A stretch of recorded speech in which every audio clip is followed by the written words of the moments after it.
ನಮಸ್ಕಾರ ವೀಕ್ಷಕರೇ, ಅಖಂಡ ಜ್ಯೋತಿಷ್ಯ ವಿಶೇಷ ಕಾರ್ಯಕ್ರಮಕ್ಕೆ ಸ್ವಾಗತ. ನಾನು ಚಂದನ. ವೀಕ್ಷಕರೇ, ನಮ್ಮ ಇವತ್ತಿನ ಕಾರ್ಯಕ್ರಮದಲ್ಲಿ ಸಂಕ್ರಮಣ ಮತ್ತು ಓರಾಬಲ ಅಂದ್ರೆ ಏನು, ಹಾಗೆಯೇ ಈ ದಿನದ ವಿಶೇಷತೆ ಮತ್ತು ರಾಶಿ ಫಲಗಳ ಕುರಿತು ಮಾತನಾಡ್ತಾ ಹೋಗೋಣ.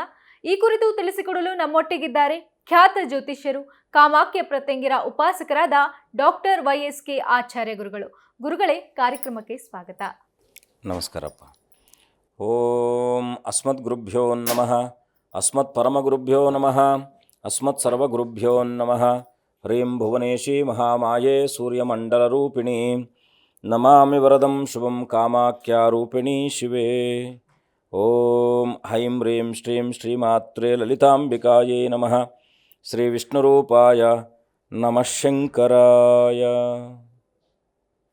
ಗುರುಗಳೇ, ಮೊದಲಿಗೆ ಈ ದಿನದ ವಿಶೇಷತೆ ಮತ್ತು ಸಂಕ್ರಮಣದ ಬಗ್ಗೆ ತಿಳಿಸಿಕೊಡಿ. ಆದಿನಾರಾಯಣಂ ವಿಷ್ಣುಂ ಬ್ರಹ್ಮಾಣಾಂಚ ವಸಿಷ್ಠಕಂ ಶ್ರೀರಾಮಂ ಮಾರುತಿಂ ವಂದೇ ರಾಮದಾಸಂಚ ಶ್ರೀಧರಂ. ಸದ್ಗುರು ಶ್ರೀಧರ ಚರಣಾಭ್ಯಾಂ ನಮಃ.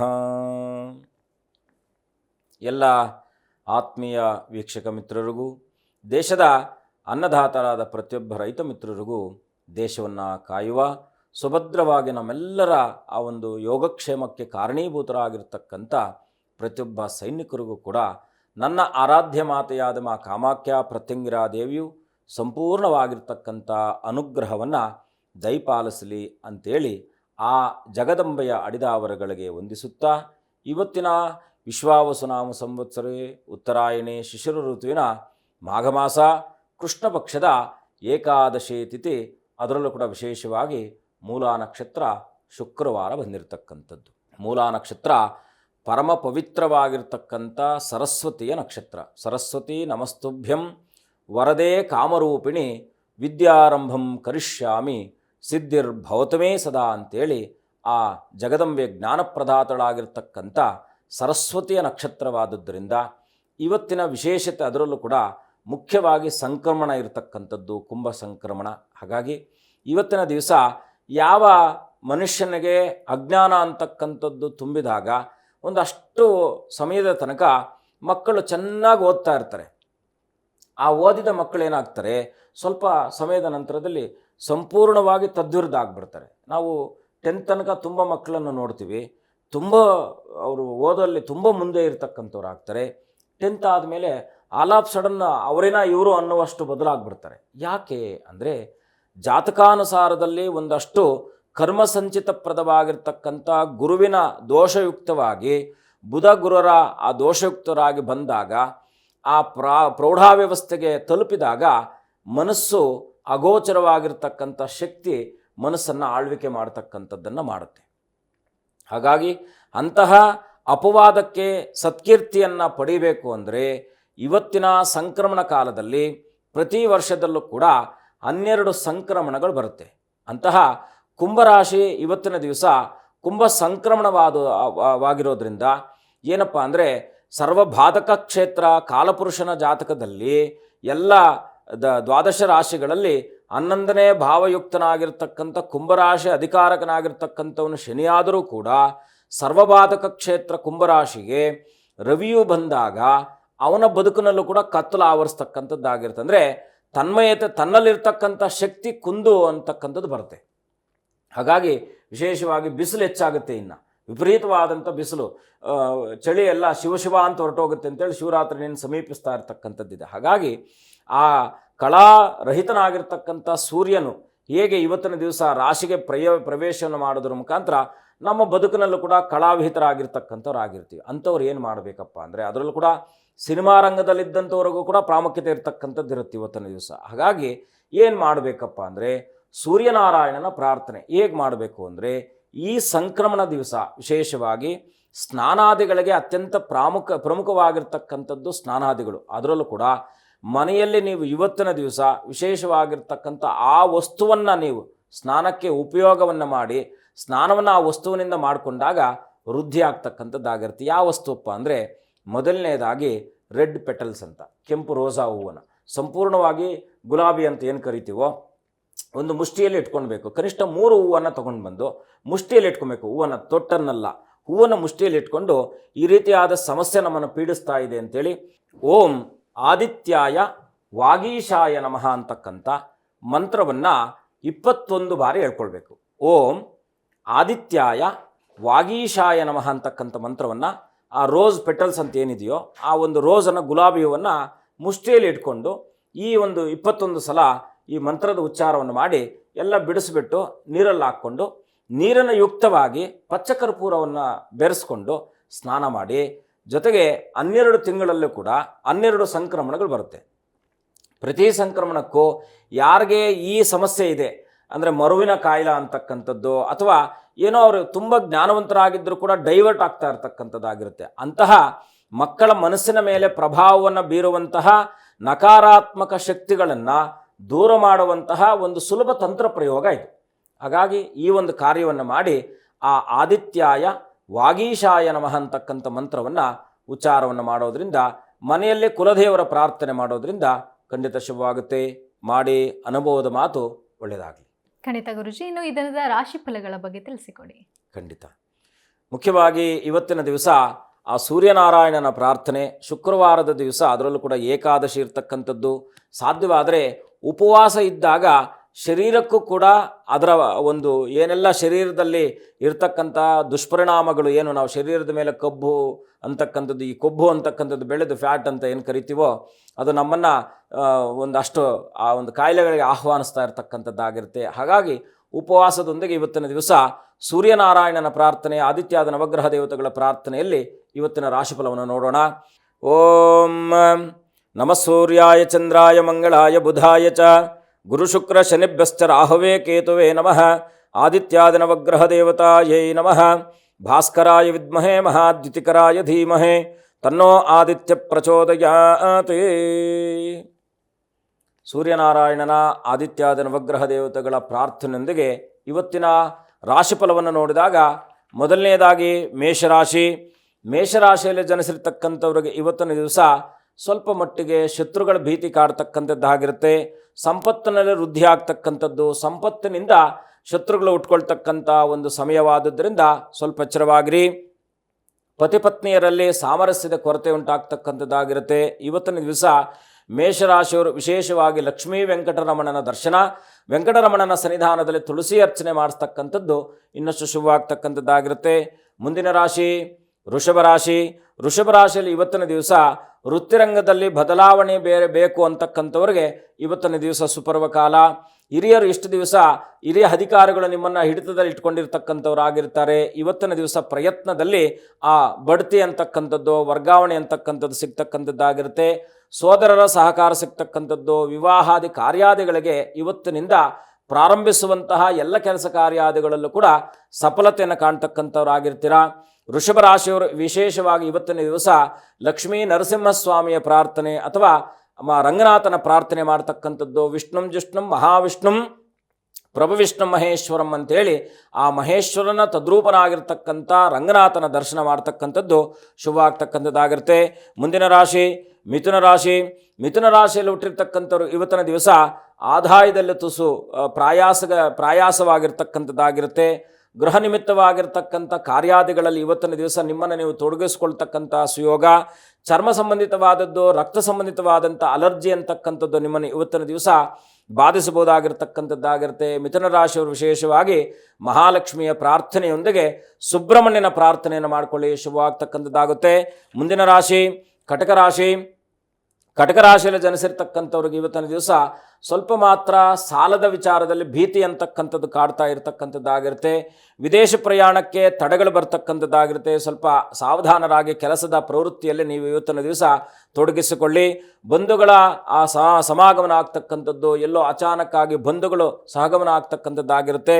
ಇವತ್ತಿನ ದಿವಸ ದೂರದ ಪ್ರಯಾಣವನ್ನು ಮಾಡಬಹುದಾಗಿರ್ತಕ್ಕಂಥ ಸುಯೋಗದ ಆ ಒಂದು ರಾಶಿ ಕಟಕ ರಾಶಿ ಆಗಿರ್ತಕ್ಕಂಥದ್ದು. ಇವತ್ತಿನ ದಿವಸ ಕುಲದೇವರ ಪ್ರಾರ್ಥನೆಯೊಂದಿಗೆ ಆಂಜನೇಯನ ಪ್ರಾರ್ಥನೆಯನ್ನು ಮಾಡಿಕೊಳ್ಳಿ, ಶುಭವಾಗ್ತಕ್ಕಂಥದ್ದು ಆಗುತ್ತೆ. ಖಂಡಿತ ಗುರುಜಿ. ಇನ್ನು ಓರಬಲ ಅಂತ ಅಂದರೆ ಏನು ಗುರುಜಿ? ನಾವು ಇನ್ನು ಕಳೆದ ಸಂಚಿಕೆಯಲ್ಲಿ ಹೇಳ್ತಾ ಇದ್ವಿ, ಮುಖ್ಯವಾಗಿ ತಿಥಿ ವಾರ ನಕ್ಷತ್ರ ಯೋಗ ಕರ್ಣಾದಿಗಳು ಪಂಚಾಂಗಗಳಲ್ಲಿ ಪಂಚಾಂಗವನ್ನು ನಾವು ನೋಡ್ತಕ್ಕಂಥದ್ದು. ಜೊತೆಗೆ ಅನುದಿನವೂ ಕೂಡ ಈ ಓರ ಅಂತಕ್ಕಂಥದ್ದಿದೆ. ಓರ ಅಂದರೆ ಸಮಯ ಅಂತ, ನಿಗದಿತ ಸಮಯ, ಇದಕ್ಕೆ ಓರ ಅಂತ ಕರಿತೀವಿ. ಅರ್ಕ ಶುಕ್ರ ಬುಧಶ್ಚಂದ್ರ ಮಂದಜೀವ ದರಾಸುತ ಅಂತಕ್ಕಂಥದ್ದು. ಈಗ ನಾವು ಅರ್ಕ ಅಂದರೆ ಯಾರು? ಸೂರ್ಯ. ಸೂರ್ಯ ಯಾವ ದಿನಕ್ಕೆ ಅಧಿಕಾರಕನು? ಭಾನುವಾರಕ್ಕೆ ಸೂರ್ಯ ಅಧಿಕಾರಕನು, ಸೋಮವಾರಕ್ಕೆ ಚಂದ್ರ ಅಧಿಕಾರಕನು, ಮಂಗಳವಾರಕ್ಕೆ ಕುಜನ ಅಧಿಕಾರಕನು, ಬುಧವಾರಕ್ಕೆ ಬುಧನ ಅಧಿಕಾರಕನು, ಗುರುವಾರಕ್ಕೆ ಗುರು ಅಧಿಕಾರಕನು, ಶುಕ್ರವಾರಕ್ಕೆ ಶುಕ್ರನ ಅಧಿಕಾರಕನು, ಶನಿವಾರಕ್ಕೆ ಶನಿ ಅಧಿಕಾರಕನು. ಹಾಗಿದ್ದಾಗ ನಮ್ಮ ಶಾಸ್ತ್ರದಲ್ಲಿ ಪ್ರಾಮುಖ್ಯತೆ ಇರತಕ್ಕಂಥ ಪ್ರಾರಂಭದ ದಿನ ಯಾವುದು? ಭಾನುವಾರ. ನಾವೇನು ಮಾಡ್ತೀವಿ? ಭಾನುವಾರ ಸಂಡೇ ಹಾಲಿಡೇ ಅಂತ ಆಲ್ ಡೇ ಮುಚ್ಚಿಬಿಡ್ತೀವಿ. ಮಾಡಬಾರದು ಕೆಲಸಗಳನ್ನು ಭಾನುವಾರನೇ ಮಾಡೋದು ನಾವು ಕೆಲವು ಸಂದರ್ಭಗಳಲ್ಲಿ. ಯಾಕೆಂದರೆ ಮನುಷ್ಯನಿಗೆ ಶ್ರೇಯಸ್ಸು ಅಂತಕ್ಕಂಥದ್ದು ಸೂರ್ಯನಾರಾಯಣ ಸಾಕ್ಷಾತ್ ಪ್ರತ್ಯಕ್ಷ ದೇವನವನು. ಅವನ ದಿನದಲ್ಲಿ ನಾವು ಮಾಡಬಾರದು ಕೆಲಸಗಳನ್ನು ಮಾಡಿದಾಗ ಖಂಡಿತ ಅದು ನಕಾರಾತ್ಮಕ ಶಕ್ತಿಗಳನ್ನೇ ತುಂಬುತ್ತೆ ಹೊರತು ಸಕಾರಾತ್ಮಕ ಬೆಳವಣಿಗೆ ಇರತಕ್ಕಂಥದ್ದು ಯಾವುದೇ ಕಾರಣಕ್ಕೂ ಸಾಧ್ಯ ಇಲ್ಲ. ಹಾಗಾಗಿ ಭಾನುವಾರ ಯಾಕೆಂದರೆ ಓಂ ಪ್ರಥಮ ಭಾನು ಅಂತಕ್ಕಂಥದ್ದು ಏನಪ್ಪ ಅಂದರೆ, ನಾವು ಭಾನುವನ್ನು ಏನಂದ್ರೆ ಆಕಾಶ ಅಂತ ಕರಿತೀವಿ. ಭಾನು ಅಂದರೆ ಆಕಾರಯುಕ್ತವಾಗಿ ಆಕಾರ ಕಾಣುತ್ತೆ ಅಷ್ಟೇ, ಬಟ್ ಆಕಾರ ಇಲ್ಲ ಅದಕ್ಕೆ. ನಾವು ನೋಡಿದಾಗ ನಮಗೆ ಛತ್ರಿ ಆಕಾರದಲ್ಲಿ ಕಾಣುತ್ತೆ, ಆದರೆ ಭಾನು ಅಂತಕ್ಕಂಥವನಿಗೆ ಆಕಾರ ಇಲ್ಲ, ನಿರಾಕಾರ ಸ್ವರೂಪನು, ಅವನೇ ಸಾಕ್ಷಾತ್ ಪರಮೇಶ್ವರ. ಹಾಗಾಗಿ ಪರಮೇಶ್ವರನ ಯುಕ್ತನಾಗಿರ್ತಕ್ಕಂಥವನು ಸೂರ್ಯನಾರಾಯಣ. ಸೂರ್ಯನ ನಿರಂತರವಾಗಿ ಚಲನೆಯನ್ನು ಮಾಡ್ತಾ ಇರ್ತಕ್ಕಂಥ ಗ್ರಹ ಅಲ್ಲ, ಒಂದೆಡೆ ಇದ್ದಾದ ಗ್ರಹ. ನಾವು ಸೂರ್ಯನ ಸುತ್ತ ಗ್ರಹಾದಿಗಳ ಆದಿಯಾಗಿ ಭೂಮಿ ಚಂದ್ರ ಎಲ್ಲರೂ ಕೂಡ ಸುತ್ತಾ ಇರ್ತೀವಿ. ಈಗ ಸೂರ್ಯನ ಸುತ್ತ ಗ್ರಹಗಳು ಸುತ್ತಿದ್ರೆ, ಈಗ ಸೂರ್ಯನ ಸುತ್ತು ಭೂಮಿ ಸುತ್ತಿದ್ರೆ, ಭೂಮಿಯ ಸುತ್ತ ಚಂದ್ರನ ಸುತ್ತಾ ಇರ್ತಕ್ಕಂಥ ಖಗೋಳದಲ್ಲಿ ಇರ್ತಕ್ಕಂಥದ್ದು. ಹಾಗಾಗಿ ಅರ್ಕ ಶುಕ್ರ ಬುಧಶ್ಚಂದ್ರ ಮಂದಜೀವ ದರಾಸುತ ಅಂತ. ದರಾಸುತ ಅಂದರೆ ಕುಜನಿಗೆ, ದರೆ ಅಂದರೆ ಯಾವುದು? ಭೂಮಿ. ಭೂಮಿಯ ಮಗ ಯಾರು? ಕುಜನು. ಹಾಗಾಗಿ ಆ ಓರೆ ಅಂತಕ್ಕಂಥದ್ದು ಅನುನಿತ್ಯವೂ ಕೂಡ ಒಂದು ಶುಭಪ್ರದವಾಗಿರ್ತಕ್ಕಂಥ ಗಳಿಗೆಯನ್ನು ಕೊಡುವಂಥ ಸಮಯ. ನಮಗೆ ರಾಹುಕಾಲ, ಗುಳಿಕ ಕಾಲ, ಯಮಗಂಡ ಕಾಲ, ಅರ್ಧಪ್ರಹಾರ ಕಾಲ ಅಂತಕ್ಕಂಥ ಕಾಲಾದಿಗಳಲ್ಲಿದ್ದಾವೆ. ಹಾಗಾಗಿ ಈ ರಾಹುಕಾಲ, ಗುಳಿಕ ಕಾಲ, ಯಮಗಂಡ ಕಾಲಾದಿಗಳನ್ನು ಹೊರತುಪಡಿಸಿ ಓರೆ ಅಂತಕ್ಕಂಥದ್ದಿದೆ. ಅದರಲ್ಲೂ ಕೂಡ ಶುಭ ಓರೆಗಳಿದ್ದಾವೆ. ಮಧ್ಯಮ, ಉತ್ತಮ, ಮಧ್ಯಮ, ಅಧಮ ಅಂತಕ್ಕಂಥ 3 ಓರೆಗಳಿದ್ದಾವೆ. ಉತ್ತಮ ಓರ, ಅಧಮ ಓರ, ಮಧ್ಯಮ ಓರ ಅಂತಕ್ಕಂಥದ್ದು. ಈಗ ಉತ್ತಮ ಓರೆಯನ್ನು ಯಾವುದು ತಗೊಳ್ತೀವಿ? ಓಂ ಪ್ರಥಮವಾಗಿ ಗುರು ಮತ್ತು ಬುಧನ ಓರೆಯನ್ನು ಉತ್ತಮ ಓರ ಅಂತ ತಗೊಳ್ತೀವಿ. ಆ ನಂತರ ಮಧ್ಯಮ ಓರಗಳಲ್ಲಿ ಮುಖ್ಯವಾಗಿ ನಾವು ಯಾವ್ಯಾವುದು ತಗೊಳ್ತೀವಿ? ಶುಕ್ರನ ಹೋರೆಯನ್ನು ತಗೊಳ್ತೀವಿ. ಶುದ್ಧ ಚಂದ್ರನ ಹೋರೆಯನ್ನು ಕೂಡ ನಾವು ಆ ಮಧ್ಯಮಕ್ಕೆ ತಗೊಳ್ತೀವಿ. ಯಾಕೆಂದರೆ 15 ದಿವಸ ಅವನು ಕ್ಷೀಣನಾಗಿದ್ದರೆ 15 ದಿವಸ ವೃದ್ಧಿಯಲ್ಲಿ ಇರ್ತಾನೆ. ಚಂದ್ರನನ್ನು ಕೂಡ ಮಧ್ಯಮ ಓರೆಗೆ ತಗೊಳ್ತೀವಿ. ಹಾಗೆ ಈ 9 ಗ್ರಹಗಳ ಯುಕ್ತವಾಗಿ ಬಂದಿರತಕ್ಕಂಥದ್ದು ಓರೆ. ಮೊದಲನೇದಾಗಿ ಓಂ ಪ್ರಥಮ ಶುಭ ಓರೆ ಯಾವುದು?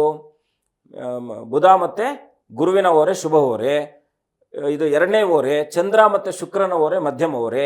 ಉಳಿದಿರ್ತಕ್ಕಂಥ ಓರೆ ಆದಿಗಳೆಲ್ಲ ಕೂಡ ಅಧಮ ಓರೆ ಅಂತ ಕರೀತೀವಿ. ಕೆಲವು ಸಂದರ್ಭಗಳಲ್ಲಿ ಕ್ರೀಡೆಗಳಿಗೆ ಸಂಬಂಧಪಟ್ಟ ಹಾಗೆ ಕುಜನ ಓರೆಯಲ್ಲಿ ಪ್ರಾರಂಭ ಮಾಡಿದಾಗ ಖಂಡಿತ ಅದರಲ್ಲಿ ಸಕ್ಸಸ್ ಸಿಗ್ತಕ್ಕಂಥದ್ದಾಗುತ್ತೆ. ಕುಜ ಯಾರಿಗೆ ಕಾರಕನು? ಸೈನ್ಯಾಧಿಪತಿ. ಅವನು ಸೈನ್ಯ ಅಂದರೆ ಏನು? ಈಗ ಹೋದ ಆಟ ಕ್ರೀಡೆಗೆಲ್ಲ ಅವನೇ ಕಾರಕನಾಗ್ತಾನೆ. ಇಂತಹ ಕ್ರೀಡಾ ಉತ್ಸವ ಇವು ನಾವು ಮ್ಯಾಚೆಲ್ಲ ನಡೆದಾಗ ನಮಗೆ ಅದು ಈ ಯಾವ ಓರೆಯಲ್ಲಿ ಇವರು ಮಾಡ್ತಾ ಇದೆ, ಯಾವ ಓರೆಯಲ್ಲಿ ನಮ್ಮ ಬ್ಯಾಟಿಂಗ್ ಶುರು ಮಾಡ್ತಾ ಇದ್ದಾರೆ ಅಂದಮೇಲೆ ಡಿಸೈಡ್ ಮಾಡಿಬಿಡ್ತೀವಿ ನಾವು. ಈಗೆಲ್ಲ ಅದೆಲ್ಲ ಒಂದು ಪ್ರಚಲಿತಕ್ಕೆ ಬಂದಿದೆ. ಹಾಗಾಗಿ ರವಿ ಓರೆಯನ್ನು ಕೂಡ ಅಧಮ ಓರೆ ಅಂತಲೇ ಕರಿತೀವಿ. ಯಾಕಂದರೆ ರವಿ ಓರೆ ರಾಜಕೀಯಕ್ಕೆ ಸಂಬಂಧಪಟ್ಟಿರ್ತಕ್ಕಂಥದ್ದು, ಶಸ್ತ್ರಾಸ್ತ್ರಗಳ ಖರೀದಿಗೆ ಸಂಬಂಧಪಟ್ಟಿರ್ತಕ್ಕಂಥದ್ದು ಬಹಳ ಪ್ರಮುಖವಾಗಿರ್ತಕ್ಕಂಥದ್ದು. ಅಂದರೆ ನಮ್ಮ ಬದುಕಿಗೆ ಒಂದಷ್ಟು ಅವಶ್ಯಕತೆ, ಒಂದಷ್ಟು ಅವಶ್ಯಕತೆ ಅನವಶ್ಯಕತೆ ಅಂತಕ್ಕಂಥದ್ದನ್ನು ಗಣನೆಗೆ ತಕ್ಕೊಂಡು ಈ ಓರೆ ಬಂದಿರತಕ್ಕಂಥದ್ದು. ಶುಕ್ರ ಓರೆಯಲ್ಲಿ ಕೆಲವು ಸಂದರ್ಭಗಳಲ್ಲಿ ನಾವು ಫಿಲಮೆಲ್ಲ ಬಿಡುಗಡೆ ಮಾಡ್ತೀವಿ. ಶುಕ್ರ ಯಾರು? ಸಂಪತ್ತಿಗೆ ಕಾರಕನು. ನೋಡಿ, ನಾವು ಗುರುವನ್ನು ಸರ್ವಶ್ರೇಷ್ಠನಾಗಿರ್ತಕ್ಕಂಥ ವೇದ ವಿದ್ಯಾಭ್ಯಾಸಕ್ಕೆಲ್ಲ ಗುರುವನ್ನು ತಗೊಂಡಾಗ ವ್ಯಾಪಾರಕ್ಕೆ ಮುಖ್ಯವಾಗಿ ಬುಧನ ಓರೆಯನ್ನು ತಗೊಳ್ತೀವಿ. ಅದರಲ್ಲೇ ಈಗ ನಾವು ಫಿಲಮ್ ಲ್ಯಾಂಡಿಗೆ ಸಂಬಂಧಪಟ್ಟಿರ್ತಕ್ಕಂಥದ್ದು ಚಿತ್ರೀಕರಣ, ಪ್ರಾರಂಭ, ಮಹೋತ್ಸವ, ಆ ಥರದ್ದೇನಾದರೂ ಈ ಥರ ಕಾರ್ಯಗಳಿಗೆ ಶುಕ್ರ ಓರೆಯನ್ನು ತಗೊಳ್ತೀವಿ. ಇನ್ನು ಶನಿ ಓರೆನೂ ಇದೆ. ಶನಿ ಮಂದಹೋರೆ ಅಂತಕ್ಕಂಥದ್ದು. ಈಗ ಕೆಲವು ಸಂದರ್ಭಗಳಲ್ಲಿ ಮಂದಹೋರೆನೂ ಕೂಡ ನಮಗೆ ಹೇಗೆ ಉಪಯೋಗವಾಗುತ್ತೆ ಅಂತಕ್ಕಂಥದ್ದು ನಾವು ಒಂದು ತಿಳ್ಕೊಂಡಾಗ, ಈಗ ನಾವು ವಾಹನ ಚಾಲನೆಯನ್ನು ಮಾಡ್ತಾ ಇದ್ದೀವಿ ಅಂತ ಇಟ್ಕೊಳ್ಳಿ, ಸ್ಪೀಡ್ ಮಾಡ್ತಾ ಇರ್ತೀವಿ, ಎಲ್ಲೋ ಒಂದು ಅಂಶ ಬರುತ್ತೆ, ಬದುಕಿಗೆ ಒಂದು ಅಂಶ ಬರುತ್ತೆ. ಆ ಅಂಶ ಬಂದಾಗ ಮುಂದೆ ಆಗಬಹುದಾಗಿರ್ತಕ್ಕಂಥ ಅವಘಡಾದಿಗಳಿಗೆ ಸಂಭವಿಸಬಹುದಾಗಿರ್ತಕ್ಕಂಥ ಅವಘಡಗಳನ್ನು ನಿವೃತ್ತಿ ಅಂದರೆ ನಿವಾರಣೆ ಮಾಡ್ತಕ್ಕಂಥದ್ದು ಅಂಶ. ಹಾಗಾಗಿ ಶನಿ ಓರೆಯು ಕೂಡ ಬದುಕಿನಲ್ಲಿ ಬಹಳ ಪ್ರಮುಖವಾದಂಥ ಪಾತ್ರವನ್ನು, ಶನಿ ಜ್ಞಾನಕಾರಕನವನು. ಯಾಕೆಂದರೆ ಕೇತುವಿಗೆ ಜ್ಞಾನಕಾರಕನಂದರೆ ಆ ಶನಿ ಅದಕ್ಕಿಂತ ಮಿಗಿಲಾಗಿ ಜ್ಞಾನವನ್ನು ಕೊಡ್ತಾನೆ. ನಿಮ್ಮ ಮುಂದೆ ಇರತಕ್ಕಂಥ ವ್ಯಕ್ತಿತ್ವಗಳ ಬಣ್ಣವನ್ನು ಬಯಲು ಮಾಡ್ತಾನೆ ಶನಿ. ಹಾಗಾಗಿ ನಮ್ಮ ಮನಸ್ಸಿಗೆ ಒಂದು ಅಚಲವಾದಂಥ ಶಕ್ತಿ ಎಲ್ಲಿ ಬರುತ್ತಪ್ಪ ಅಂದರೆ ಇನ್ನೊಬ್ಬರ ಬಗ್ಗೆ ನಾವು ತಿಳ್ಕೊಳ್ಬೇಕಾದ್ರೆ ಅವ್ರ ವ್ಯಕ್ತಿತ್ವಗಳನ್ನು ತಿಳ್ಕೊಳ್ಬೇಕಲ್ವಾ. ಆ ವ್ಯಕ್ತಿತ್ವಗಳ ತಿಳುವಳಿಕೆಯನ್ನು ತೋರಿಸ್ಕೊಡ್ತಕ್ಕಂಥವನು ಶನಿ. ಖಂಡಿತ ಗುರುಜಿ. ಇನ್ನು ಉಳಿದಂತಹ ರಾಶಿ ಫಲಗಳ ಬಗ್ಗೆ ತಿಳಿಸ್ಕೊಡಿ. ಖಂಡಿತ. ಮುಂದಿನ ರಾಶಿ ಸಿಂಹರಾಶಿ. ಸಿಂಹರಾಶಿಯಲ್ಲಿ ಹುಟ್ಟಿರ್ತಕ್ಕಂಥವ್ರು ಇವತ್ತಿನ ದಿವಸ ವೃತ್ತಿಯಲ್ಲಿ ಸ್ವಲ್ಪ ವಿರೋಧಿಗಳು ನಿಮ್ಮನ್ನು ಇವತ್ತಿನ ದಿವಸ ಬಾಧಿಸಬಹುದಾಗಿರ್ತಕ್ಕಂಥದ್ದಾಗಿರುತ್ತೆ. ಆದರೂ ಚಿಂತಿಸುವ ಅಗತ್ಯವಿಲ್ಲ. ಸ್ನೇಹಿತರ ಸಹಕಾರ ಸಿಗ್ತಕ್ಕಂಥದ್ದಾಗಿರುತ್ತೆ. ಇವತ್ತಿನ ದಿವಸ ತಂದೆಯಿಂದ ಸಹಕಾರ ಸಿಗ್ತಕ್ಕಂಥದ್ದು, ಸಂಬಂಧಿಗಳೊಟ್ಟಿಗೆ ಒಡನಾಟದಲ್ಲಿದ್ದಂಥ ಯಾವೊಬ್ಬ ಆತ್ಮೀಯತೆ ಸಂಬಂಧದಲ್ಲಿದ್ದಂಥವನು ಇವತ್ತಿನ ದಿವಸ ಸಹಕಾರವನ್ನು ಮಾಡ್ತಕ್ಕಂಥವನಾಗ್ತಾನೆ ನಿಮಗೆ. ಇವತ್ತಿನ ದಿವಸ ಸಿಂಹರಾಶಿಯವರು ವಿಶೇಷವಾಗಿ ಸೂರ್ಯನಾರಾಯಣನ ಪ್ರಾರ್ಥನೆ, ಸೂರ್ಯನಿಗೆ ಅರ್ಘ್ಯವನ್ನು ಕೊಟ್ಟು ಅನನ್ಯವಾಗಿ ಪ್ರಾರ್ಥನೆ ಮಾಡ್ತಕ್ಕಂಥದ್ದು, ಸಾಧ್ಯವಾದರೆ ಗೋಧಿಯನ್ನು ದಾನವನ್ನು ಮಾಡ್ತಕ್ಕಂಥದ್ದು ಕೂಡ ಶುಭವಾಗ್ತಕ್ಕಂಥದ್ದಾಗಿರುತ್ತೆ. ಮುಂದಿನ ರಾಶಿ ಕನ್ಯಾ ರಾಶಿ. ಕನ್ಯಾ ರಾಶಿಯಲ್ಲಿ ಜನಿಸಿರ್ತಕ್ಕಂಥವ್ರು ಇವತ್ತಿನ ದಿವಸ ಸ್ವಲ್ಪ ಮಾತ್ರ ಆರೋಗ್ಯದಲ್ಲಿ ಏರ್ಪೇರುಗಳಾಗ್ತಕ್ಕಂಥದ್ದಾಗಿರುತ್ತೆ. ವಿದ್ಯಾಭ್ಯಾಸದಲ್ಲೂ ಕೂಡ ಸ್ವಲ್ಪ ಅಡಚಣೆಗಳಾಗ್ತಕ್ಕಂಥದ್ದು. ಇವತ್ತಿನ ದಿವಸ ವಿಶೇಷವಾಗಿ ಬರಹಗಾರರಿಗೆ ಶುಭಪ್ರದವಾಗಿರ್ತಕ್ಕಂಥದ್ದು. ಅದರಲ್ಲೂ ಕೂಡ ಉಪನ್ಯಾಸಕ ವೃತ್ತಿಯನ್ನು ಮಾಡ್ತಾ ಇರತಕ್ಕಂಥವ್ರಿಗೆ ಇವತ್ತಿನ ದಿವಸ ಒತ್ತಡಾದಿಗಳಿರ್ತಕ್ಕಂಥದ್ದಾಗಿರುತ್ತೆ. ವಿರೋಧಿಗಳು ನಿಮ್ಮ ಮೇಲೆ ನಿರಂತರವಾಗಿ ದಾಳಿಯನ್ನು ಮಾಡ್ತಾ ಇರ್ತಕ್ಕಂಥವ್ರು ಆಗ್ತಾರೆ, ಸ್ವಲ್ಪ ಎಚ್ಚರವಾಗಿರಿ. ಇವತ್ತಿನ ದಿವಸ ಕನ್ಯಾ ರಾಶಿಯವರು ಪ್ರಾರ್ಥನೆ ಮಾಡಬೇಕಾಗಿರ್ತಕ್ಕಂಥದ್ದು ಸೂರ್ಯನಾರಾಯಣನ ಯುಕ್ತನಾಗಿ ವಿಶೇಷವಾಗಿ ಲಕ್ಷ್ಮೀ ನರಸಿಂಹನ ಪ್ರಾರ್ಥನೆ ಮಾಡ್ತಕ್ಕಂಥದ್ದು ಶುಭವಾಗ್ತಕ್ಕಂಥದ್ದಾಗಿರುತ್ತೆ. ಮುಂದಿನ ರಾಶಿ ತುಲಾರಾಶಿ.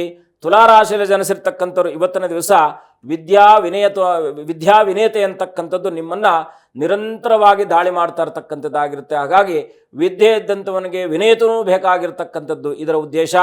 ವಿನಯತೆಯಿಂದ ನೀವು ಮಾಡುವಂಥ ಎಲ್ಲ ಕೆಲಸ ಕಾರ್ಯಗಳು ಕೂಡ ಇವತ್ತಿನ ದಿವಸ ಆತ್ಮವಿಶ್ವಾಸದಿಂದ ವೃದ್ಧಿ ಆಗ್ತಕ್ಕಂಥದ್ದಾಗಿರುತ್ತೆ. ವ್ಯಾಪಾರದಲ್ಲಿ ವೃದ್ಧಿ ಆಗ್ತಕ್ಕಂಥದ್ದು, ಸ್ವಲ್ಪ ಬಹುಮಾನಯುಕ್ತವಾಗಿರ್ತಕ್ಕಂಥ ವಿಚಾರಾದಿಗಳಲ್ಲಿ ಏನೋ ನಿಮಗೆ ಯಾವುದೋ ಒಂದು ಸನ್ಮಾನಾದಿಗಳು ನಡೀಬೇಕು ಅಂದ್ಕೊಂಡಿರುತ್ತೆ, ಅದರೊಟ್ಟಿಗೆ ಸ್ವಲ್ಪ ಮನಸ್ತಾಪಗಳು ಬರ್ತಕ್ಕಂಥದ್ದಾಗಿರುತ್ತೆ.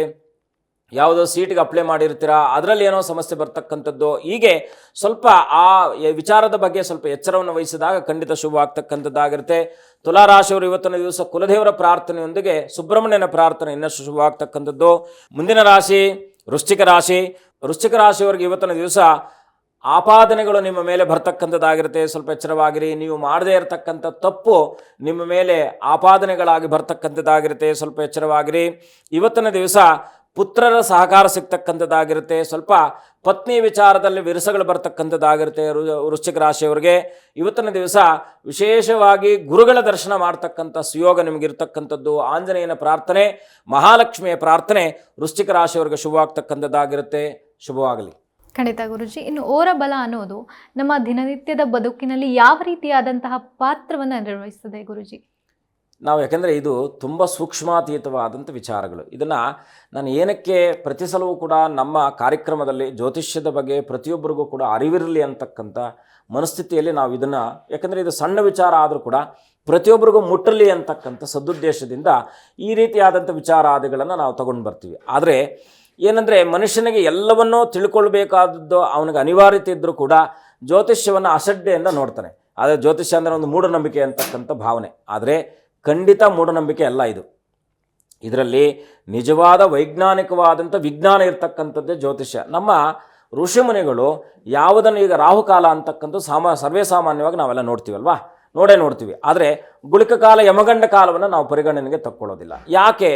ರಾಹುಕಾಲದಲ್ಲಿ ಪ್ರಯಾಣವನ್ನು ಮಾಡಿದರೆ ಏನಾದರೂ ಸಂಭವಿಸುತ್ತೆ ಅಂತಕ್ಕಂಥದ್ದು. ಹಾಗಾಗಿ ಯಮಗಂಡ ಕಾಲದಲ್ಲೂ ಕೂಡ ಪ್ರಯಾಣವನ್ನು ಮಾಡ್ಬೋದು. ಗುಳಿಕ ಕಾಲದಲ್ಲಿ ಭೂಮಿ ಪೂಜೆಯನ್ನು ಮಾಡಲೇಬಾರದು ಅಂತೇಳಿ ನಿಷಿದ್ಧತೆ ಅಂತಕ್ಕಂಥದ್ದು ಯಾಕೆ ತಂದಿದ್ದಾರೆ ಅಂದರೆ, ಅದರಿಂದ ಯಾವುದೋ ಈಗ ನಿಷಿದ್ಧತೆ ಅಂತಕ್ಕಂಥದ್ದು ಮೃತ್ಯು ಸಮಾನವಾದದ್ದು ಅಂತ. ಕಷ್ಟ ಅಂದರೆ ಏನು? ಅಪ್ಪ ಎಂಥ ಕಷ್ಟನಪ್ಪ ನನಗೆ ಅಂತೀವಿ. ಅಂದರೆ ಕಷ್ಟಕಾಲದಲ್ಲಿ ಯಾರೂ ಕೈ ಹಿಡೀಲಿಕ್ಕೆ ಸಾಧ್ಯ ಆಗದೆ ಇದ್ದಂಥ ಸಂದರ್ಭಗಳಲ್ಲಿ ಈ ಥರ ಒಂದಷ್ಟು ನಿರ್ಧಾರಗಳಲ್ಲೂ ಪ್ರಾಕೃತಿಕವಾಗಿ ಪ್ರಕೃತಿಮಯ ಮಡಿಲಲ್ಲಿ ಇರ್ತಕ್ಕಂಥ ಒಂದಷ್ಟು ಏನು ನಮ್ಮ ವಿಷ ಸಮಯ ಅಂತ ನಾವು ಏನು ಕರಿತೀವೋ ಆ ಸಮಯವನ್ನು ನಾವು ಆರಿಸ್ಕೊಂಡಾಗ ಇನ್ನೊಂದಷ್ಟು ಅಧೋಪತಕ್ಕೆ ಹೋಗ್ಬಿಡ್ತೀವಿ. ಉದಯೋನ್ಮುಖ ಅಂದರೆ ಏನು? ಅಭ್ಯುದಯಕ್ಕೆ ಉದಯೋನ್ಮುಖ ಅಂತ ಕರಿತೀವಿ. ಸೂರ್ಯ ಬೆಳಗ್ಗೆ ಹುಟ್ಟಿದಾಗೂ ರಕ್ತವರ್ಣನಾಗಿರ್ತಾನೆ, ಅವನು ಮಲ್ಕೊಬೇಕಾದ್ರೂ ಕೂಡ ರಕ್ತವರ್ಣನೇ ಆಗಿರ್ತಾನೆ. ಅಂದರೆ ಅವನು ಎರಡು ಭಾವಗಳಲ್ಲೇ ಮನುಷ್ಯನಿಗೆ ಏನಪ್ಪ ಅಂದರೆ, ನಮಗೆ ಸಂಪತ್ತೌಚ ವಿಪತ್ತೌಚ ಮಹತಾಂ ಏಕರೂಪತಾಂ ಅಂತೇಳಿ. ಅಂದರೆ ಮನುಷ್ಯನಿಗೆ ಸಂಪತ್ತು ಬಂದಾಗಲೂ ಹಿಗ್ಗಬಾರ್ದು, ವಿಪತ್ತು ಬಂದಾಗಲೂ ಕುಗ್ಗಬಾರ್ದು ಅಂತ. ಹಿಗ್ಗೋದು ಕುಗ್ಗೋದು ಎರಡು ಬೇಗ. ಸಂಪತ್ತೋಚ ವಿಪತ್ತೋಚ ಮಹತಾಂ ಏಕರೂಪತಾಂ ಅಂತ. ಮನುಷ್ಯನು ನಿರಂತರವಾಗಿ, ಯಾಕೆಂದರೆ ಸೂರ್ಯ 2 ಭಾಗಗಳು ನಮಗೆ ಪ್ರತಿನಿತ್ಯವೂ ಕೂಡ ಕಾಣ್ತಕ್ಕಂಥದ್ದಾಗಿರುತ್ತೆ. ಹಾಗಾಗಿ ಸೂರ್ಯನ ಹಾಗೆ ನಮ್ಮ ಬದುಕಿನಲ್ಲಿ ಬರಬಹುದಾಗಿರ್ತಕ್ಕಂಥ ಒಂದಷ್ಟು ಒಳ್ಳೆಯ ಒಂದು ದಿನಗಳನ್ನು ನಾವು ಆನಂದವಾಗಿ ಕಳಿಬೇಕು. ಮನುಷ್ಯನಿಗೆ ಭಗವಂತ ಏನನ್ನೂ ಕೊಡದೇ ಇದ್ದರೂ ಕೂಡ ಸುಖ, ಶಾಂತಿ, ನೆಮ್ಮದಿಯನ್ನು ನಮ್ಮ ಕಣ್ಣು ಮುಂದೆನೇ ಇಟ್ಟಿರ್ತಾನಂತೆ. ಯಾಕಂದರೆ ಇದನ್ನು ನೀನು ತಗೋ ಅಂತ. ಈಗ ಒಂದು ಒಳ್ಳೆ ಹೂವನ್ನು ನೋಡಿದಾಗ, ಒಂದು ಹಣ್ಣನ್ನು ನೋಡಿದಾಗ ತಿನ್ನಬೇಕು ಅನ್ನತಕ್ಕಂಥ ಆಸೆ ಹುಟ್ಟುತ್ತೆ. ಹೂವನ್ನು ನೋಡಿದಾಗ ತಗೊಂಡೋಗಿ ಹೆಣ್ಮಕ್ಳಾದರೆ ಮುಡ್ಕೊಳ್ಬೇಕು ಅಂತಾರೆ, ಗಂಡು ಮಕ್ಕಳಾದರೆ ತಗೊಂಡೋಗಿ ಹೂವು ತಗೊಂಡೋಗಿ ದೇವ್ರ ಮೇಲೆ ಇಡೋಣ. ಅಂದರೆ ಪರಮ ಪೂಜ್ಯನೀಯ ಪರಮ ಪೂಜ್ಯನೀಯವಾಗಿರ್ತಕ್ಕಂಥ ಸ್ಥಾನವನ್ನು ಹೂವಕ್ಕೆ ಯಾಕೆ ಬಂತು? ಯಾಕಂದರೆ ದೇವರಿಗೆ ಅರ್ಪಣೆ ಮಾಡೋದ್ರಿಂದ ಅಲ್ಲಿಂದ ಏನೋ ಒಂದು ನಮ್ಗೆ ಸಿಗುತ್ತೆ ಅಂತಕ್ಕಂಥ ಭಾವನೆ ಅಲ್ವಾ. ಹಾಗಾಗಿ ಅಂತಹ ಪರಮೋತ್ತಮವಾಗಿರ್ತಕ್ಕಂಥ ಸಮಯವನ್ನು ಕಣ್ಣು ಮುಂದೆ ಭಗವಂತ 3 ರೂಪಗಳಲ್ಲಿ ಇಟ್ಟಿರ್ತಾನಂತೆ. ಅದಕ್ಕೆ ಪ್ರಾತಃ, ಮಾಧ್ಯಾಹ್ನ, ಸಾಯಂ ಅಂತಕ್ಕಂಥದ್ದು. ಹಾಗಾಗಿ ಮನುಷ್ಯನಿಗೆ ಸಾತ್ವಿಕತೆ ಅಂತಕ್ಕಂಥದ್ದು ಎಲ್ಲಿ ತನಕ ಅವನಲ್ಲಿ ಇರುತ್ತೋ ದೈವ ಪ್ರೇರಣೆಯಿಂದ ಎಲ್ಲವೂ ಒಳ್ಳೆಯದೇ ನಡೀತಾ ಇರತಕ್ಕಂಥದ್ದಾಗುತ್ತೆ. ಖಂಡಿತ ಗುರುಜಿ. ಇನ್ನು ಉಳಿದಂತಹ ರಾಶಿ ಫಲಗಳ ಬಗ್ಗೆ ತಿಳಿಸಿಕೊಡಿ. ಖಂಡಿತ. ಮುಂದಿನ ರಾಶಿ ಧನುರಾಶಿ. ವ್ಯಾಪಾರಕ್ಕೆ ಸಂಬಂಧಪಟ್ಟ ಹಾಗೆ ಪಾಲುದಾರಿಕಾ ವ್ಯವಹಾರಾದಿಗಳಲ್ಲಿ ಲಾಭವನ್ನು ಕಂಡಾದಿಯೂ ಪ್ರಯಾಣದಲ್ಲಿ ಸ್ವಲ್ಪ ಅಡಚಣೆಗಳಾಗ್ತಕ್ಕಂಥದ್ದಾಗಿರುತ್ತೆ. ಸ್ನೇಹಿತರೊಡನೆ ಎಚ್ಚರವಾಗಿರಿ, ಮನಸ್ತಾಪಗಳು ಬರ್ತಕ್ಕಂಥದ್ದಾಗಿರುತ್ತೆ. ಕಾರ್ಯಕ್ಷೇತ್ರಗಳಲ್ಲಿ ಅಥವಾ ವೃತ್ತಿರಂಗದಲ್ಲಿ ಗೌರವಕ್ಕೆ ಧಕ್ಕೆ ಆಗ್ತಕ್ಕಂಥ ಸಂದರ್ಭ ಇರೋದರಿಂದ ಸ್ವಲ್ಪ ಇವತ್ತಿನ ದಿವಸ ಧನುರಾಶಿಯವರು ಶಾಂತಿಯಿಂದ ಶಾಂತಿ ಪ್ರೀತಿಯನ್ನು ಪಡ್ಕೊಳ್ಬೇಕಾಗಿರ್ತಕ್ಕಂಥದ್ದಾಗಿರುತ್ತೆ. ಧನುರಾಶಿಯವರು ವಿಶೇಷವಾಗಿ ಇವತ್ತಿನ ದಿವಸ ಗುರುಗಳ ದರ್ಶನ, ಕುಲದೇವರ ಪ್ರಾರ್ಥನೆ ಶುಭವಾಗ್ತಕ್ಕಂಥದ್ದಾಗಿರುತ್ತೆ. ಮುಂದಿನ ರಾಶಿ ಮಕರ ರಾಶಿ. ಮಕರ ರಾಶಿಯಲ್ಲಿ ಇವತ್ತಿನ ದಿವಸ ಜನಿಸಿರ್ತಕ್ಕಂಥವರಿಗೆ ತಂದೆಯಿಂದ ಸಹಕಾರ ಸಿಗ್ತಕ್ಕಂಥದ್ದು, ಪಿತ್ರಾರ್ಜಿತ ಆಸ್ತಿಗಳಲ್ಲಿ ಕೋರ್ಟು ತಗಾದಿಗಳಿರ್ತಕ್ಕಂಥದ್ರಲ್ಲಿ ಇವತ್ತಿನ ದಿವಸ ನಿಮಗೆ ಒಂದು ಉತ್ತಮವಾಗಿರ್ತಕ್ಕಂಥ ಬೆಳವಣಿಗೆ ಕಾಣ್ತಕ್ಕಂಥದ್ದಾಗಿರುತ್ತೆ. ವಿದ್ಯಾಭ್ಯಾಸದಲ್ಲಿದ್ದಂಥ ತೊಡಕುಗಳಿಂದಲೂ ಕೂಡ ಇವತ್ತಿನ ದಿವಸ ಮುಕ್ತಿ ಸಿಗ್ತಕ್ಕಂಥದ್ದು. ಅದರಲ್ಲೂ ಕೂಡ ಸ್ವಲ್ಪ ಮನೆಯಲ್ಲಿರ್ತಕ್ಕಂಥ ಗೃಹಿಣಿಯರು ಯಾವುದಾದ್ರೂ ಸಣ್ಣ ಪುಟ್ಟದಾದಂಥ ಗಾಯಗಳನ್ನು ಮಾಡಿಕೊಳ್ಳಬಹುದಾದಂಥ ದಿನವಾದ್ದರಿಂದ ಸ್ವಲ್ಪ ಎಚ್ಚರವಾಗಿರಿ. ಮಕರ ರಾಶಿಯವರು ಇವತ್ತಿನ ದಿವಸ ಸಾಂಬಶಿವನ ದರ್ಶನ, ತಾಯಿ ಅನ್ನಪೂರ್ಣೇಶ್ವರಿಯ ಪ್ರಾರ್ಥನೆ ಮಾಡ್ತಕ್ಕಂಥದ್ದು ಇನ್ನಷ್ಟು ಶುಭವಾಗುತ್ತೆ. ಮುಂದಿನ ರಾಶಿ ಕುಂಭರಾಶಿ. ಕುಂಭರಾಶಿಯಲ್ಲಿ ಹುಟ್ಟಿರ್ತಕ್ಕಂಥವ್ರು ಇವತ್ತಿನ ದಿವಸ ಮಾನಸಿಕವಾದಂತಹ ಉದ್ವಿಗ್ನತೆ ಅಂತಕ್ಕಂಥದ್ದು ನಿಮ್ಮನ್ನು ಪೀಡಿಸ್ತಾ ಇರತಕ್ಕಂಥದ್ದಾಗಿರುತ್ತೆ. ಸ್ವಲ್ಪ ಮಾತ್ರ ಎಲ್ಲ ವಿಚಾರಾದಿಗಳನ್ನು ತಿಳಿದ ಹಾಗಿದ್ದಾಗಿಯೂ ತಿಳಿಯದೇ ಇದ್ದಂಥ ಸಂದರ್ಭವನ್ನು ಇವತ್ತಿನ ದಿವಸ ನೀವು ಅವಲೋಕಿಸಿದಾಗ ಖಂಡಿತ ಶುಭವಾಗ್ತಕ್ಕಂಥದ್ದಾಗಿರುತ್ತೆ. ವಿಶೇಷವಾಗಿ ಚಾಲನೆ ವಿಚಾರದಲ್ಲಿ ಸ್ವಲ್ಪ ಆತಂಕಗಳು ನಿಮ್ಮನ್ನು ಕಾಡಬಹುದಾಗಿರ್ತಕ್ಕಂಥದ್ದು, ಸ್ವಲ್ಪ ವಿರೋಧಗಳೊಟ್ಟಿಗೆ ಮನಸ್ತಾಪಗಳು ಬರತಕ್ಕಂಥದ್ದಾಗಿರುತ್ತೆ. ಕುಂಭರಾಶಿಯವರು ಇವತ್ತಿನ ದಿವಸ ವಿಶೇಷವಾಗಿ ಕುಲದೇವರ ಪ್ರಾರ್ಥನೆ ಜೊತೆಗೆ ಆಂಜನೇಯನ ಪ್ರಾರ್ಥನೆಯನ್ನು ಮಾಡಿಕೊಂಡು ಅಸಾಧ್ಯ ಸಾಧಯಾ ಸ್ವಾಮಿನ್ ಅಸಾಧ್ಯಂ ತವಕಿಂ ವದ ರಾಮದೂತ ಕೃಪಾ ಸಿಂಧು ಮತ್ಕಾರ್ಯಂ ಸಾಧಯಾ ಪ್ರಭು ಅಂತೇಳಿ ನಮ್ಮ ಎಲ್ಲ ಕೆಲಸಗಳಲ್ಲೂ ಕೂಡ ವಿಜಯವನ್ನು ತಂದು ಕೊಡಪ್ಪ ಅಂತೇಳಿ ಆಂಜನೇಯನ ಪ್ರಾರ್ಥನೆಯೊಂದಿಗೆ ಚಾಲನೆಯನ್ನು ಮಾಡಿ. ಮುಂದಿನ ರಾಶಿ ಮೀನರಾಶಿ. ಮೀನರಾಶಿಯಲ್ಲಿ ಹುಟ್ಟಿರ್ತಕ್ಕಂಥವ್ರು ಇವತ್ತಿನ ದಿವಸ ಸರ್ಕಾರದ ವಿಚಾರದಲ್ಲಿ ಯಾವುದಾದ್ರೂ ತಗಾದೆಗಳಿದ್ದಂಥ ಸಂದರ್ಭದಲ್ಲಿ ಇವತ್ತಿನ ದಿವಸ ಅನುವಾಗ್ತಕ್ಕಂಥದ್ದಾಗಿರುತ್ತೆ. ಸಹಕಾರ ಕ್ಷೇತ್ರದಲ್ಲಿ ಸಹಕಾರ ಸಂಘ ಸಂಸ್ಥೆಗಳಲ್ಲಿ ಕೆಲಸ ಮಾಡ್ತಾ ಇರತಕ್ಕಂಥವ್ರಿಗೆ ಸ್ವಲ್ಪ ಮಾತ್ರ ಕೋರ್ಟಿಗೆ ಸಂಬಂಧಪಟ್ಟ ವಿಚಾರಾದಿಗಳಲ್ಲಿ ಇವತ್ತಿನ ದಿವಸ ಒತ್ತಡ ಬರ್ತಕ್ಕಂಥದ್ದಾಗಿರುತ್ತೆ. ಆತ್ಮೀಯರು ಸ್ವಲ್ಪ ಸಹಕಾರವನ್ನು ನೀಡಿದ್ದಾಗಿಯೂ ಅವಮಾನ ಆಗ್ತಕ್ಕಂಥದ್ದಾಗಿರುತ್ತೆ. ಮೀನರಾಶಿಯವರಿಗೆ ಇವತ್ತಿನ ದಿವಸ ಸ್ವಲ್ಪ ಮೌನವೇ ಸರ್ವಪ್ರಧಾನವಾದದ್ದು ಅಂತೇಳಿ ಮೌನದಿಂದ ಎಲ್ಲ ಕೆಲಸ ಕಾರ್ಯಗಳನ್ನು ಕೂಡ ಜಯಿಸುವಂತಹ ಸುಯೋಗ ನಿಮಗಿರ್ತಕ್ಕಂಥದ್ದಾಗಿರುತ್ತೆ. ಮೀನರಾಶಿಯವರು ಇವತ್ತಿನ ದಿವಸ ವಿಶೇಷವಾಗಿ ತಾಯಿ ಚಾಮುಂಡೇಶ್ವರಿಯ ದರ್ಶನ ಅಥವಾ ಶಕ್ತಿ ದೇವತೆ ಬನಶಂಕರಿ ಅಮ್ಮನವರ ದರ್ಶನ ಮಾಡತಕ್ಕಂಥದ್ದು ಇನ್ನಷ್ಟು ಶುಭವಾಗ್ತಕ್ಕಂಥದ್ದಾಗುತ್ತೆ. ಖಂಡಿತ ಗುರುಜಿ. ಇನ್ನು ಓರಬಲ ಅನ್ನೋದು ನಮ್ಮ ದಿನನಿತ್ಯದ ಬದುಕಿನಲ್ಲಿ ಅಕ್ಷಯ ಯೋಗವನ್ನು ತರುತ್ತಾ ಗುರುಜಿ? ಖಂಡಿತ. ಈಗ ನಾವು ನಮ್ಮ ಮನಸ್ಸೇ ನಮಗೊಂದು ಅಕ್ಷಯ ಪ್ರಧಾನವಾದದ್ದು ಅಂತ ಅಲ್ವಾ. ನಾವು ಮನಸ್ಸಿನ ಆಲೋಚನೆ ಮನೋಬಲ, ದಿಗ್ಬಲ, ದೈವಬಲ ಅಂತಕ್ಕಂಥದ್ದು. ಮನಸ್ಸಿನ ಅಚಲತೆ ಅಂತಕ್ಕಂಥದ್ದೇ ಅಕ್ಷಯ ಅಲ್ವಾ.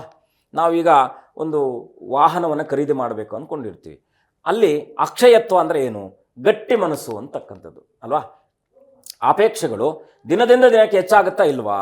ಹೆಚ್ಚಾಗ್ತಾ ಹೋಗುತ್ತೆ. ಹಾಗೆ ಯಾವೆಲ್ಲ ಬದುಕಿನಲ್ಲಿ ಹೆಚ್ಚಾಗಬೇಕಂತಕ್ಕಂಥ ಪ್ರತಿಯೊಂದನ್ನು ಕೂಡ ಅಕ್ಷಯವೇ ನಾವು ಅಕ್ಷಯವಾಗಿ ನಾವು ನೋಡ್ತೀವಿ. ಬಂಗಾರ ಒಂದು ಓಲೆ ತಗೊಂಡಾಗ ಓಲೆ ಜೊತೆಗೆ ಸ್ವಲ್ಪ ಜುಮ್ಕಿ ತಗೊಂಡ್ರೆ ಚೆನ್ನಾಗಿರುತ್ತಲ್ಲ ಅಂತ ಭಾವನೆಗಳೇ ನಮಗೆ ಅಕ್ಷಯವಾಗಿ ಪರಿವರ್ತನೆ ಆಗ್ತಕ್ಕಂಥದ್ದು.